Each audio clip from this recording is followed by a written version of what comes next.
Big news out of Brooklyn on Friday night. Kyrie Irving will be returning to the Nets eventually, with players expecting Irving back in the short-term future. ESPN reported that the Nets decided to change course on their earlier decision on Irving, in part because of injuries to the team and in part because of the heavy workload taken on by Kevin Durant and James Harden. Now, remember, in October, team owner Joe Tsai and GM Sean Marks decided that they did not want Irving to be a part-time player, meaning they did not want him just to play road games and to practice at the team's practice site in Brooklyn, but not to be available for home games. And Irving was facing that scenario because he was unvaccinated. And in New York, the Knicks and the Nets needed to be vaccinated to play in home games under a local ordinance. But now, Joe Tsai, Sean Marks changed course. And I can tell you that a couple days leading up to this decision, one player had said that, hey, we need Kyrie back. A Nets player was saying that in order to get to where we want to be, we need him back. And obviously,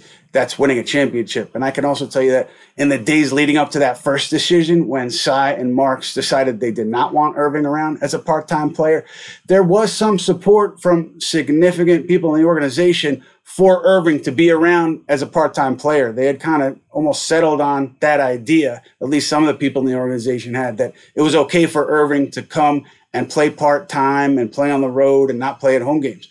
Tsai and Marks obviously saw it differently, and now they changed their mind. Here we are a few weeks later, and Irving should be back with the Nets soon. And if you're the rest of the NBA, watch out, because a healthy Irving, James Harden, and Kevin Durant is a lot to deal with, as we saw in the playoffs last year when all three of those guys were healthy.